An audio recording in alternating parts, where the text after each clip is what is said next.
नमस्कार दोस्तों, कैसे हैं सब लोग। आई होप आप सब लोग ठीक होंगे। तो चलिए शुरू करते हैं टेस्ट नंबर 39। एमयूपीएससी को सब्सक्राइब कीजिए। करंट स्टैटिक बेसिक फैक्ट और एनालिसिस करेंगे आज 10 क्वेश्चन का। तो लाइक कीजिए, शेयर कीजिए और सब्सक्राइब जरूर कीजिए। तो पहला क्वेश्चन देखते हैं आज का। देखिए, कोविड-19 के उपचार के लिए प्लाज्मा थेरेपी के संदर्भ में निम्नलिखित कथनों पर विचार कीजिए। तो पहला क्या है कि रोगियों के रक्त से निकाला गया प्लाज्मा संक्रमण के विरुद्ध एंटीबॉडी का कार्य करता है। दूसरा क्या है कि प्लाज्मा दानकर्ता संक्रमण के अंतिम लक्षणों के समाप्त होने के तुरंत बाद प्लाज्मा दान कर सकता है। तो पूछा गया कौन सा कथन सही है। केवल एक, केवल दो, एक और दो और नहीं एक और नहीं दो। तो ये क्वेश्चन गलत नहीं होना चाहिए, क्योंकि इससे पहले जो टेस्ट लिए उसमें ये क्वेश्चन मैंने पूछा है, तो रिपीट क्वेश्चन है, तो गलत नहीं होना चाहिए। तो कमेंट बॉक्स में आंसर लिखिए अपना वीडियो को पॉज करके। देखिए, इसका आंसर है ऑप्शन ए, यानी कि पहला कथन सही है, दूसरा कथन गलत है। आइए देखते हैं क्यों है। देखिए, प्लाज्मा थेरेपी कोविड-19 के उपचार के लिए उपलब्ध विकल्पों में से एक है। ठीक है, आगे इसकी फिगर भी देखेंगे कि क्या है प्लाज्मा थेरेपी। देखिए, प्लाज्मा रक्त का एक तरल भाग होता है, जो ब्लड होता है ना, उसका ही एक लिक्विड पोर्शन होता है।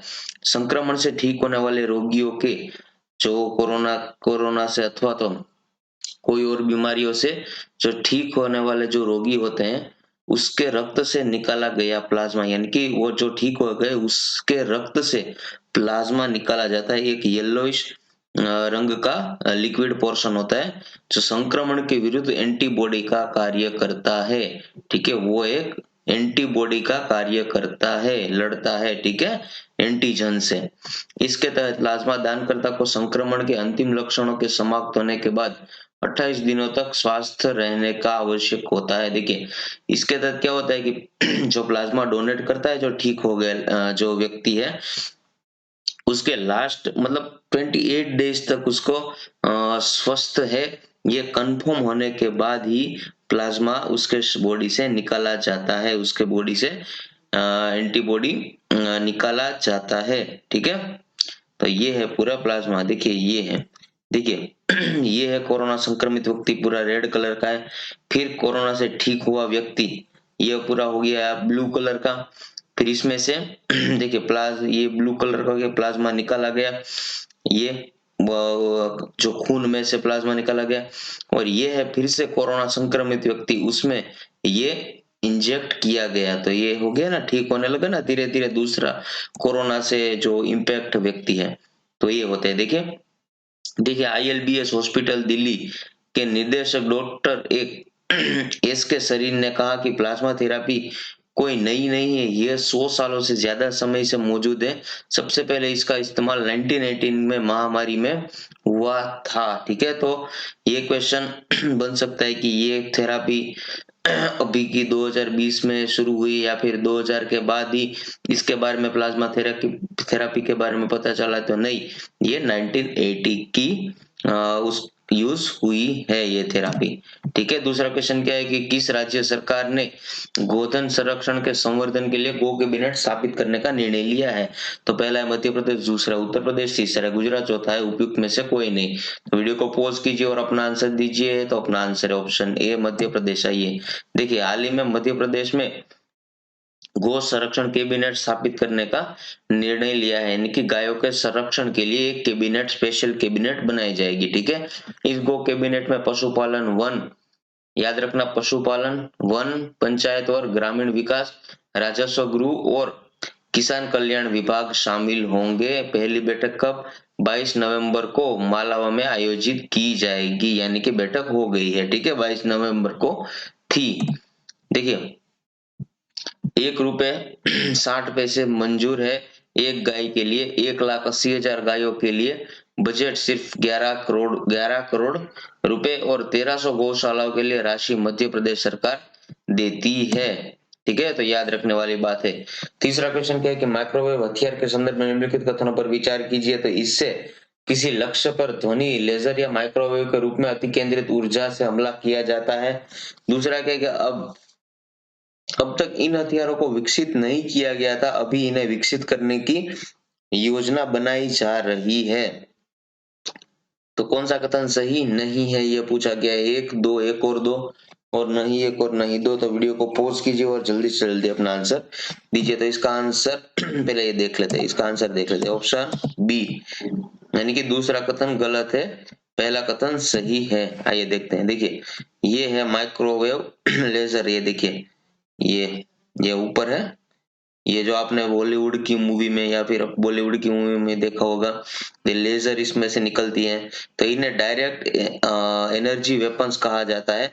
माइक्रोवेव हथियार शरीर का तापमान, ये जो हथियार से जो तरंग निकलते हैं वो शरीर का तापमान 50 डिग्री सेल्सियस तक बढ़ा देते हैं, जिससे पानी की कमी हो जाती है, उल्टी आती है और शरीर कमजोर हो जाता है। तो याद रखना, बहुत इंपॉर्टेंट है। फिगर देख लीजिएगा, ठीक है।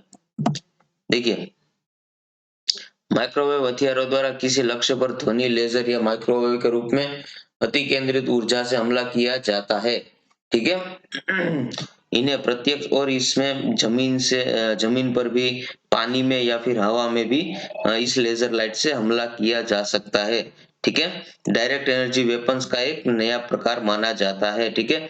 कुछ देशों द्वारा मानव और इलेक्ट्रॉनिक प्रणालियों दोनों के लिए इन हथियारों को विकसित किया गया है। ध्यानास्पद है कि पहले भारत अमेरिका द्वारा अफगानिस्तान में इस तरह के हथियार को तैनात किया गया था, किंतु किसी मानव लक्ष्य के खिलाफ इस्तेमाल किए बिना ही इसे वापस ले लिया गया। और अभी की चर्चा में क्यों है, क्योंकि अभी भी अफवाह उड़ी है कि चाइना के द्वारा इन जो लद्दाख का जो पूर्वी क्षेत्र है, सॉरी, लद्दाख का पूर्वी क्षेत्र है, उस पर अपने सैनिकों पर ये जो लेजर लाइट है चाइना ने खड़ी की है। तो ये अफवाह थी, तो इसलिए ये चर्चा में रहा है। देखिए अपने लक्ष्य को अत्यधिक केंद्रित ऊर्जा के रूप में ध्वनि, लेजर या माइक्रोवेव के रूप में लक्षित करते हैं। ये हमने बताया।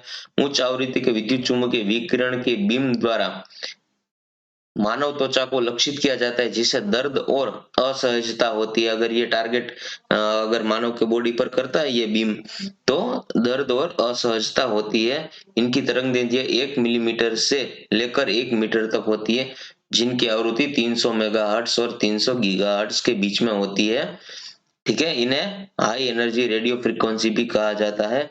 माइक्रोवेव जिस तरह से घर में काम करता है, उसी तरह ये हथियार भी काम करता है। देखते हैं कैसे। देखिए बहुत इंपॉर्टेंट है, इंटरव्यू का क्वेश्चन है, प्रीलिम्स का खास क्वेश्चन है।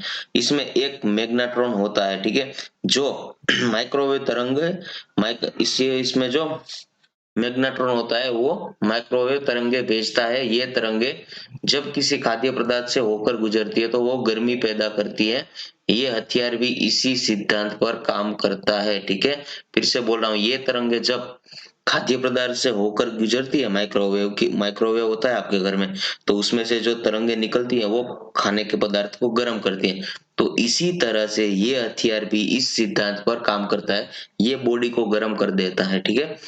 इस तरह के हथियार बेहद घातक होते हैं। हालांकि इस तरह के हथियारों से किए गए हमलों में शरीर के ऊपर बाहरी चोट के निशानियां नहीं होते हैं, पर काफी कम होते हैं, लेकिन शरीर के अंदरूनी हिस्से को बहुत नुकसान पहुंचता है। इस तरह के हमलों की एक बेहद खास बात यह होती है कि जमीन से हवा में और हवा से जमीन में या जमीन से हमले किए जा सकते हैं। इस तरह के हमले में जो हाई एनर्जी वाली किरणों को छोड़ा जाता है और ये किरणें इंसान के शरीर में प्रवेश करके उनके शरीर के हिस्सों को नुकसान पहुंचा सकती है, ठीक है। तो इतना डीपली अगर आपको मतलब समझ आ गया होगा तो वीडियो को लाइक कीजिएगा, ठीक है।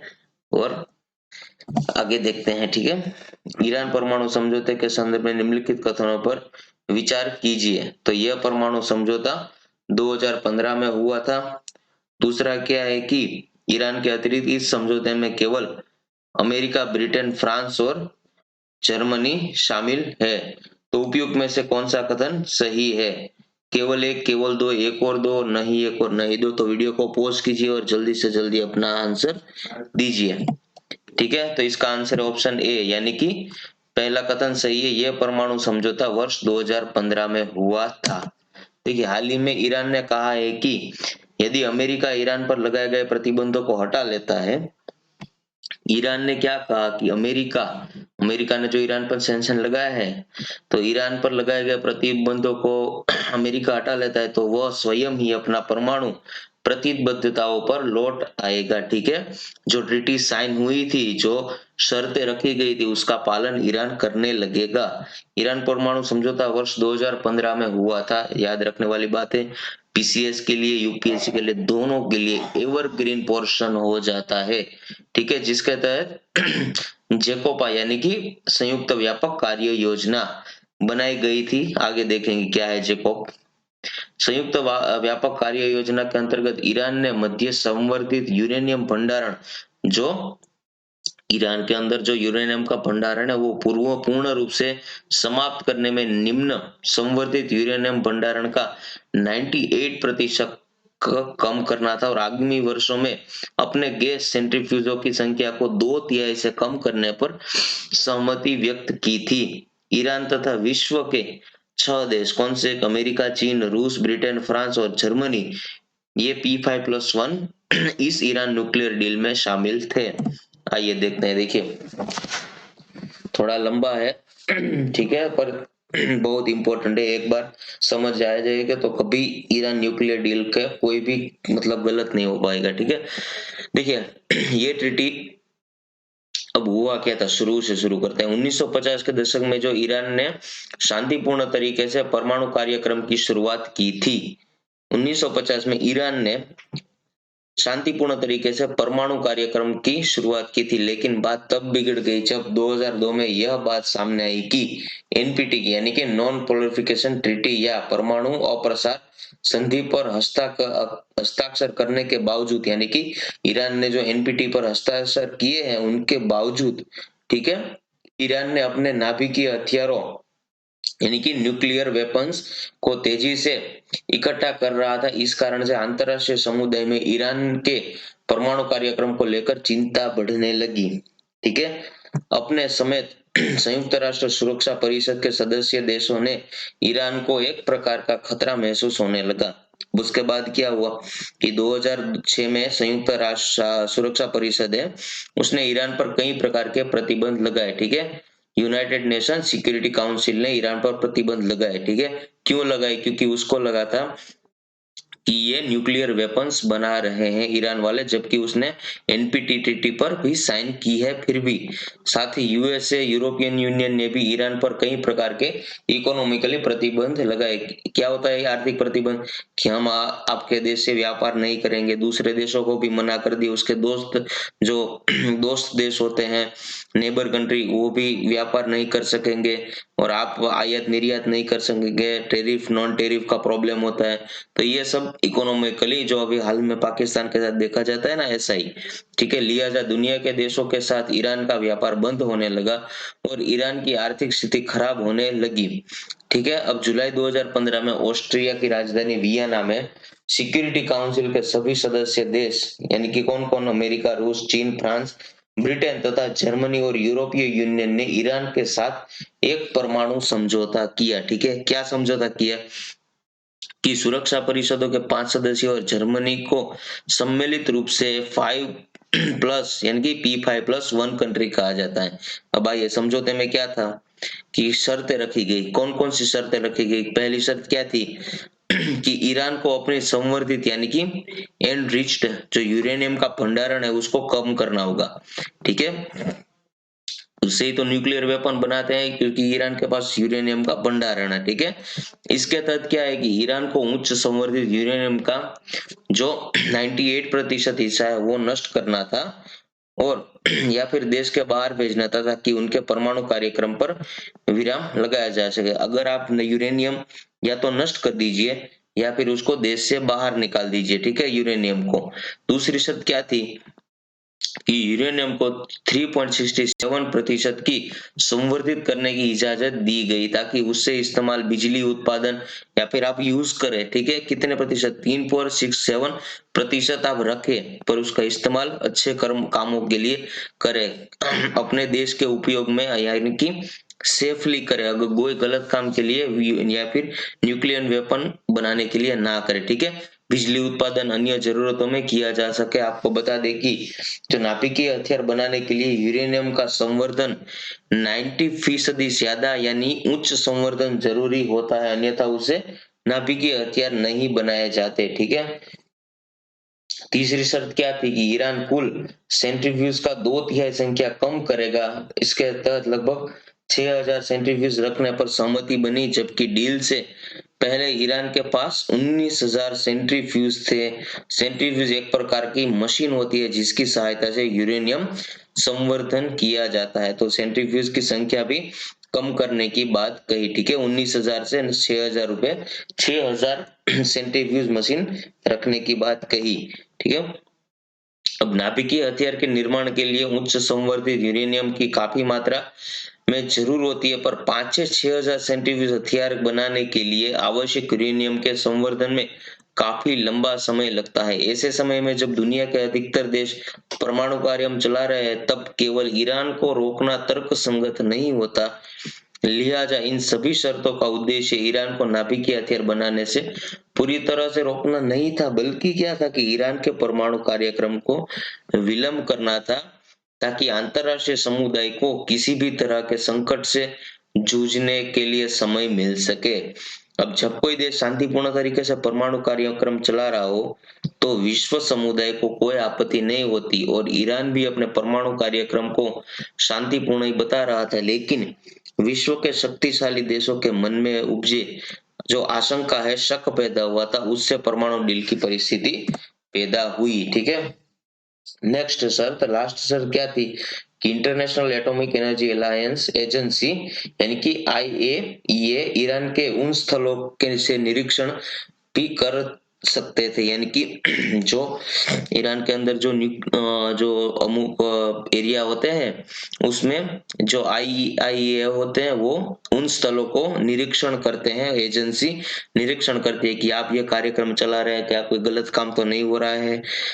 तो जहां ईरान अपना परमाणु कार्यक्रम चला रहा था, ऐसे समझौते के तहत ईरान पर हथियार खरीदने पर 5 साल और मिसाइल पर 8 साल तक प्रतिबंध आरोपित किया गया। यह deal joint comprehensive plan of action यानी कि जेकोपा या साझी व्यापक कार्य योजना के नाम से जानी जाती है। ठीक है। समझ आया कि क्या था जेकोपा? इस समझौते के तहत ईरान पर हथियार खरीदने पर 5 साल और मिसाइल पर 8 साल तक का प्रतिबंध आरोपित किया गया। यह डील जो हुई थी, उस डील को जेकोपा यानी कि साझी व्यापक कार्य योजना के नाम से जाना जाता है।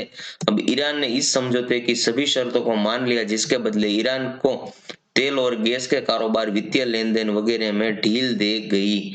ठीक है। तो ये रहा पूरा ईरान न्यूक्लियर डील। अभी के हालात को आप जानते हैं कि जो बाइडेन जीत के आए हैं, डोनाल्ड ट्रंप ने तो इस ट्रीटी से चले गए थे। तो अब देखते हैं जो बाइडेन का निर्णय क्या होता है, वो क्या कदम उठाते हैं ईरान के लिए।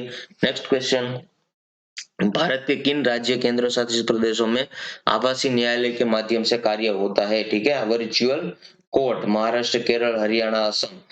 तो कौन सा कथन सही है? 2 3 4, 1 3 4, 3 4 या फिर 1 2 3 4? तो वीडियो को पॉज कीजिए, जल्दी से जल्दी अपना आंसर दीजिए। तो इसका आंसर ऑप्शन डी यानी कि चारों के चारों कथन सही है। देखिए, आभासी न्यायालय भारत सरकार के कानून एवं न्याय मंत्रालय के न्याय विभाग के साथ उच्चतम न्यायालय की ई समिति की एक पहल है। ई समिति एक पहल है। किसके कार्यालय कौन सा आता है? मंत्रालय, कानून एवं न्याय मंत्रालय। ठीक है।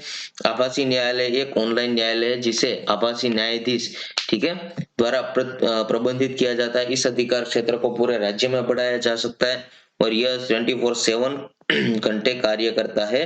वर्तमान में 9 आभासी कार्यालय कार्यरत है। दिल्ली, हरियाणा, महाराष्ट्र, मद्रास, कर्नाटक, केरल, असम, ये सभी न्यायालय केवल ट्रैफिक चालान मामलों का निपटा रहे हैं। तो याद रखना, ट्रैफिक चालान मामलों को ही निपटा रहे हैं। देखिए, आभासी न्यायालयों के मामले में, ठीक है, ये आप पढ़ लीजिएगा। ठीक है। तो आसान है, 2 बार पढ़ लीजिएगा। ठीक है। चलो मैं ये करवा देता हूँ। देखिए, वर्तमान परिदृश्य में अभियोक्तावादी अभियोग यानी कि ई फाइलिंग के माध्यम से इलेक्ट्रॉनिक रूप से फाइल करने के लिए सुविधा प्रदान की गई है।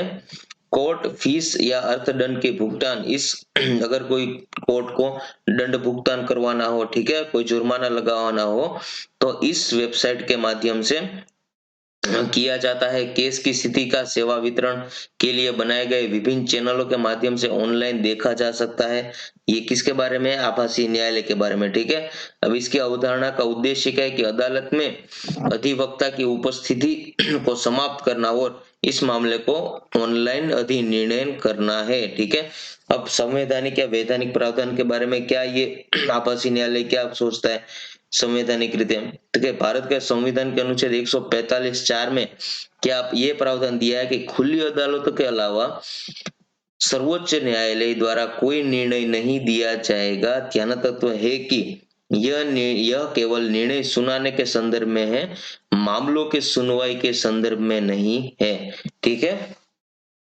ये अनुच्छेद 145(4) क्या कहता है कि खुली अदालतों के अलावा सर्वोच्च न्यायालय द्वारा कोई निर्णय नहीं दिया जाएगा। निर्णय कोई नहीं दिया जाएगा, इसके बारे में निर्णय नहीं दिया जाएगा, पर सुनवाई के संदर्भ में कुछ नहीं है, इसलिए ई आभासी न्यायालय से सुनवाई कर सकते हैं, ठीक है। आपराधिक प्रक्रिया संहिता धारा 327 और सिविल प्रक्रिया संहिता 153(b) में भी आपराधिक और सिविल मामलों में खुली अदालतों की सुनवाई का प्रावधान है, ठीक है, लीगल है ये। नेक्स्ट क्वेश्चन क्या है कि निम्नलिखित देशों में से इसके पास अंतरराष्ट्रीय समुद्री संगठन द्वारा मान्यता प्राप्त नेविगेशन प्रणाली मौजूद है, ठीक है। तो संयुक्त राज्य अमेरिका, चीन, रूस और भारत, ठीक है। तो 2 3 4 1 3 4 1 2 3 4 या फिर 3 और 4।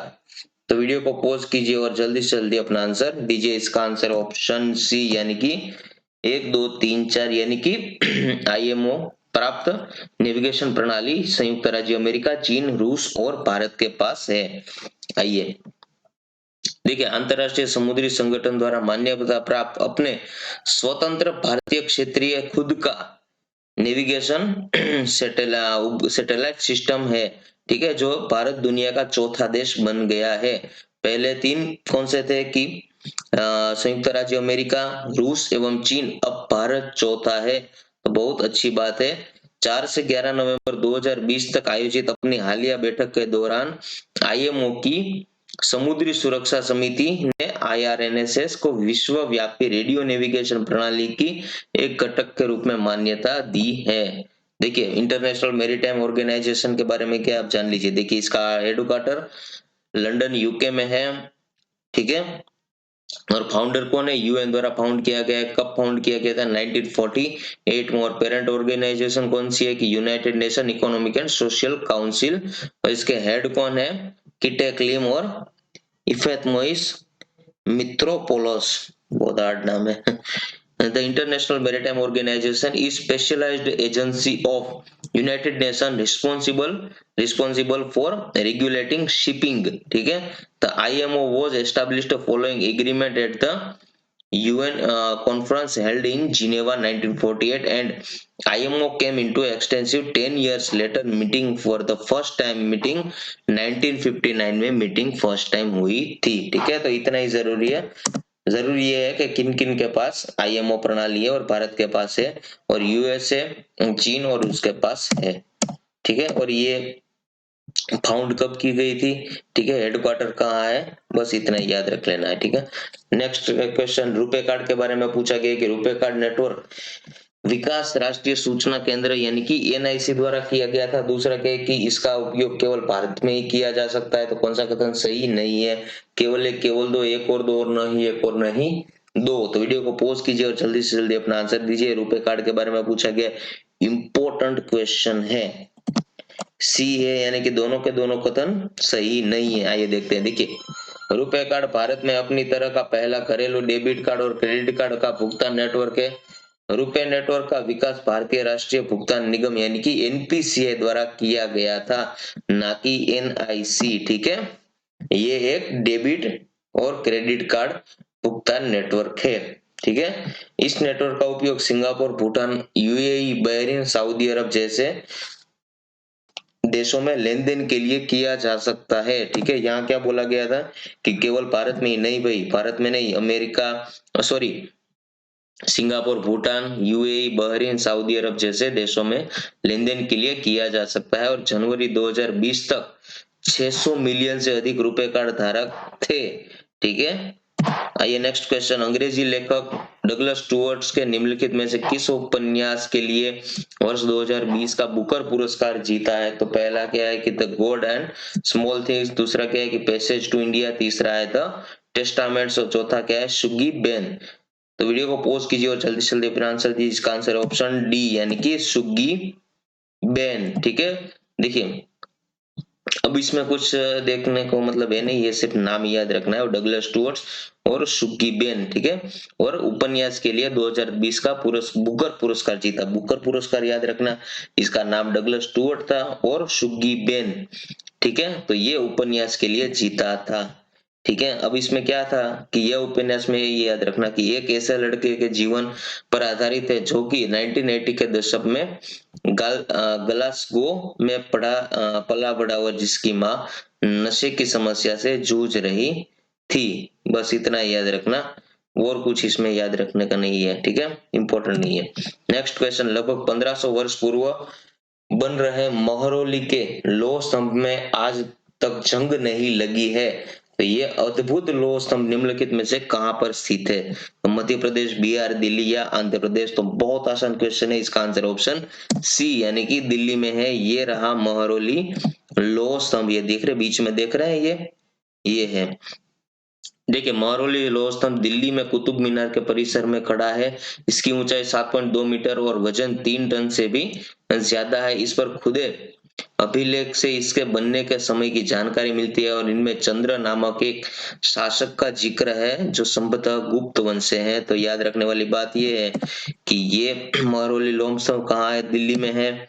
ठीक है, और अब जो पीसीएस का क्वेश्चन होगा तो इसमें पूछा जाए कि ऊंचाई कितनी है, कितने टन का वजन है। यूपीएससी में ये नहीं पूछा जाता है कभी। ठीक है, अब इसमें चंद्र नामक एक शासक है, याद रखना, उसका जिक्र किया गया है और जो गुप्त वंश के हैं वो माना जाता है। ठीक है, नेक्स्ट क्वेश्चन, लास्ट क्वेश्चन। स्तूपों के संदर्भ में निम्नलिखित कथनों पर कौन सा कथन सही नहीं है? तो स्तूप का शाब्दिक अर्थ टीला होता है। स्तूपों में सजावट के लिए रखा जाने वाला गोल धातु का डिब्बा धातु मंजूषा कहलाता है। स्तूपों के चारों ओर परिक्रमा करने हेतु वृत्ताकार पथ प्रदक्षिणा पंथ कहलाता है। चौथा क्या है कि प्रदक्षिणा पंथ के रेलिंग से घेर दिया जाता है जिसे वेदिका कहते हैं। तो कौन सा कथन सही नहीं है ये पूछा गया है। ठीक है, तो इसका आंसर है ऑप्शन बी। ठीक है, बाकी के तीनों कथन सही है। आइए देखिए, स्तूप का शाब्दिक अर्थ टीला होता है। स्तूप आकार में कभी गोल या लंबे, कभी बड़े या छोटे होते हैं। स्तूपों में बुद्ध या उनके अनुयायियों के शरीर के अवशेष अथवा उनके द्वारा प्रयुक्त कोई चीज एक डिब्बे में रखे जाते हैं। क्या होता है स्तूप में? स्तूप एक आप संदूक के टाइप रख लीजिए। स्तूपों में बुद्ध या उनके अनुयायियों की शरीर के अवशेषों या फिर उनके जो शिष्य होते हैं उनकी चीजें रखी जाती है। क्या बोलते हैं इसे? धातु मंजूषा कहते हैं। बहुत इंपॉर्टेंट है शब्द, हार्ड है, मैं जानता हूँ कि हार्ड शब्द है, इसे याद रखना मतलब याद तो रखना पड़ेगा, रिवीजन करना पड़ेगा, तब भी याद हो पाएगा। ठीक है, स्तूप प्राय इन्हीं धातु मंजूषा के ऊपर रखा मिट्टी का एक टीला होता है। ठीक है, बाद में इस टीले को ईंटों से ढक दिया जाता है। वेदिका में प्रवेश द्वार बने होते हैं। रेलिंग तथा तोरण प्राय मूर्ति कला की सुंदर कलाकृतियों से ये सजे हुए होते हैं। उदाहरण के तौर पर कौन से कि अमरावती से प्राप्त स्तूपों को सजाने के लिए शिलाओं पर चित्र उकेरे गए। और दूसरा क्या है कि स्तूप के निर्माण में राजा के अलावा व्यापारी, कृषक, श्रमिक भी योगदान देते थे। जैसे हाथी के दांत का काम करने वाले श्रमिकों के संघ ने एक अलंकृत प्रवेश द्वार तोरण बनवाने का खर्च दिया था। तो ये है स्तूपों के बारे में। ठीक है, तो मिलते हैं कल। अगर आपको कोई भी टॉपिक और कोई भी प्रश्न समझ ना आए तो कमेंट बॉक्स में जरूर लिखिए, आपको सॉल्यूशन मिल ही जाएगा। ठीक है, और डिस्क्रिप्शन में चैनल लिंक दी हुई है, फेसबुक लिंक भी दी हुई है, जो मेरे अकाउंट है तो उसमें भी आप मैसेज कर सकते हैं। ठीक है, तो घबराएगा नहीं, और कोई भी प्रॉब्लम हो तो डायरेक्ट मुझसे कनेक्ट हो सकते हैं। तो वीडियो को लाइक कीजिए, शेयर कीजिए, पोस्ट कीजिए, सॉरी वीडियो को लाइक कीजिए, शेयर देखिए एक एक्साइटमेंट। वीडियो को लाइक कीजिए, शेयर कीजिए और सब्सक्राइब कीजिए और मिलते हैं कल। घबराएगा नहीं। जय हिंद, जय भारत।